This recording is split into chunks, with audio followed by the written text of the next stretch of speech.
নমস্কার বন্ধুরা, মিটমিরা চ্যানেলে আপনাদের সকলকে জানাই স্বাগতম। আশা করি আপনারা সকলে ভালো আছেন। তো আসুন, আজকে আপনাদের জন্য নিয়ে এসেছি নতুন একটি রেসিপি। আজকের রেসিপি হলো আমার মটন কারি। তার জন্য আমি এখানে 1 কেজি মাংস নিয়ে নিয়েছি। তো মাংসটাকে আমি এখন ম্যারিনেট করবো। তার জন্য যা যা লাগবে আমি এখানে নিয়ে নিয়েছি। তো এখন দেখুন আমি মাংসটাকে ম্যারিনেট করছি। তো তার জন্য আমি দিয়ে দিচ্ছি লবণ, হলুদ কালারের জন্য, কাশ্মীরি লঙ্কা গুঁড়ো,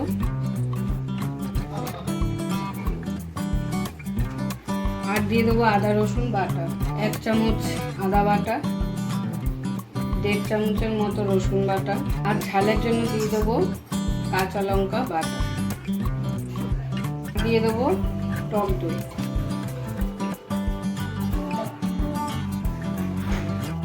আর দিয়ে দেবো গোলমরিচের গুঁড়ো। তো এবার এটাকে আমি ভালো করে ম্যারিনেট করে কিছুক্ষণ রেখে দেবো। দেখুন আমার ম্যারিনেট করা হয়ে গেছে। এবার আমি এটা কিছুক্ষণের জন্য রেখে দেবো। ততক্ষণে আমি মাংসের গ্রেভিটা তৈরি করে নেব। তার জন্য আমি কড়াই বসিয়ে দেবো। কড়াই আমি বসিয়ে দিয়েছি, কড়াই গরম হয়ে গেছে। এরপর আমি দিয়ে দেবো কড়াইতে তেল। তেলটা বেশি গরম করব না, যেহেতু আমি আলুটা ভাজবো। বেশি গরম হয়ে গেলে আলুটা উপর দিয়ে বাইরে দিয়ে মানে কালার হয়ে যাবে, কিন্তু ভেতরে কালারটা থাকবে না। তো তার জন্য আমি মানে হালকা গরম হলেই আলুগুলো ভেজে নেব।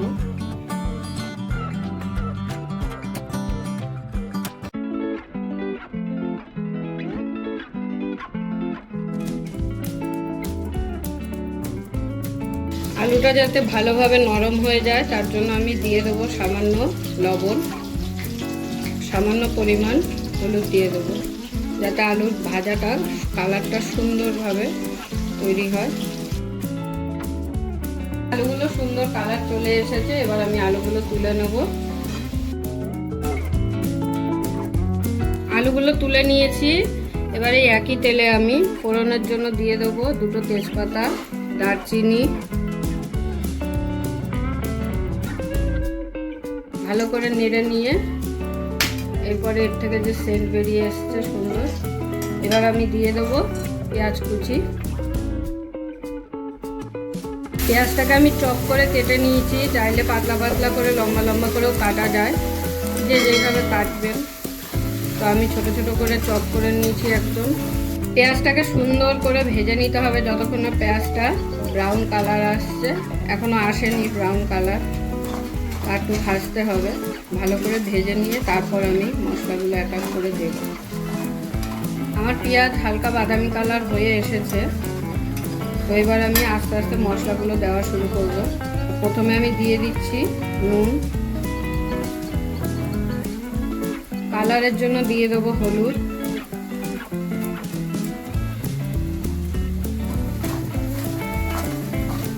এরপর দিয়ে দেবো আমি 1/2 কাপ বাটি আমি পেঁয়াজ বেটে রেখেছি মিক্সিতে। এখানে আমি পুরো পেঁয়াজটা আমি কুচি করিনি, হাফটা কুচি করেছি আর হাফটা বেটে রেখেছিলাম, সেটা দিয়ে দেবো। এবার কিছু সময় ভেজে নেবো যাতে পেঁয়াজের গন্ধটা চলে যায়, কাঁচা গন্ধটা যাতে না থাকে। ওই জন্য আমি কিছুক্ষণ ভেজে নেব, নিয়ে তারপরে বাকি মশলাগুলো আমি দেবো, অ্যাড করবো এখানে। আমার পেঁয়াজটা ভাজা হয়ে গেছে।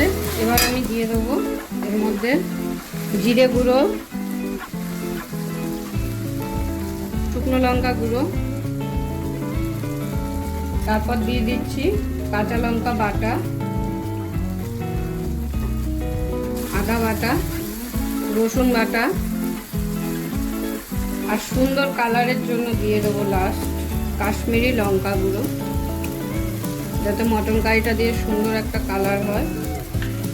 তো এবার এগুলোকে আমি ভালো করে কিছুক্ষণ কুক করে নেব। সবার লাস্টে দিয়ে দিচ্ছি আমি টমেটো পেস্ট। এটা আগে দেব না, এটা পরেই দিতে হবে। সব মশলাগুলো ভালো করে কষিয়ে নিয়ে তারপরে লাস্টে টমেটো পেস্টটা দিতে হবে। তো এবার আমি ভালো করে এই মশলাটাকে ম্যারিনেট করব কিছু সময় নিয়ে। যখন দেখব গ্রেভিটা থেকে হালকা তেল ছেড়েছে তারপরে আমি মাংসগুলো দেব। টমেটোটা আমার ভালো করে কষানো হয়ে গেছে। তো কিসে বোঝা যাচ্ছে দেখুন, আমার টমেটোর সাইড দিয়ে হালকা তেল বেরিয়ে এসেছে। তো এটাই বোঝা যাচ্ছে, এই যে দেখতে পাচ্ছেন তেল, সুন্দর তেল বেরিয়ে এসেছে, তার মানে আমার টমেটোটা ভালোভাবে কষে গেছে। এবার আমি দিয়ে দেবো ম্যারিনেট করে রাখা মটনগুলো। এই যে আমি ম্যারিনেট করে রেখেছিলাম, সেগুলো এবার এর মধ্যে দিয়ে দেবো।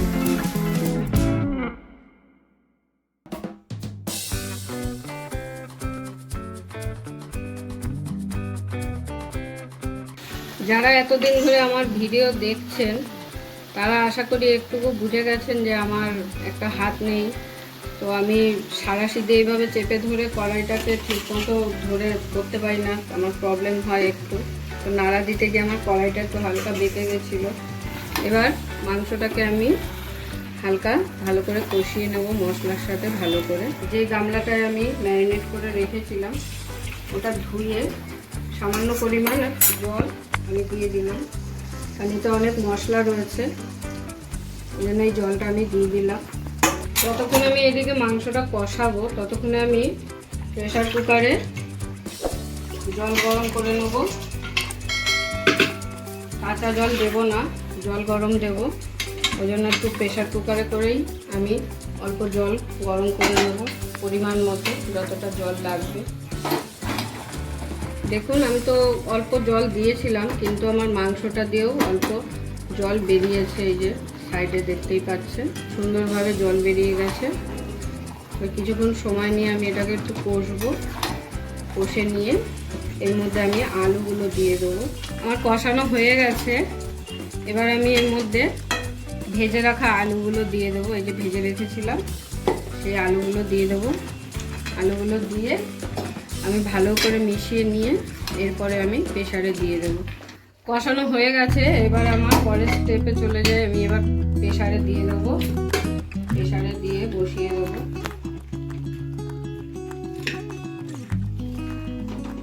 দেখুন আমার গ্রেভিটাও সুন্দর হয়েছে আর সুন্দর কালারও এসেছে। এরপরে আমার গরম করে রাখা জলটা আমি অল্প কড়াইতে দিয়ে দিচ্ছি, কারণ কড়াইতে অনেক মশলা রয়ে গেছে। সেই মশলাটা আমি ভালো করে ধুয়ে নেব। এবার আমি প্রেসারে জলটা দিয়ে দিচ্ছি, পরিমাণ মতো দেব। এতটা জল গরম করেছি বলে এতটা জল দেব না। তারপরে একটু হাতা দিয়ে ভালো করে নেড়ে দিয়ে প্রেসারটা আটকে বসিয়ে দেব।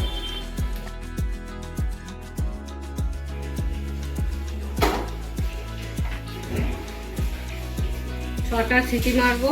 6টা সিটি মেরে তারপরে আমি প্রেসারটা আবার খুলবো।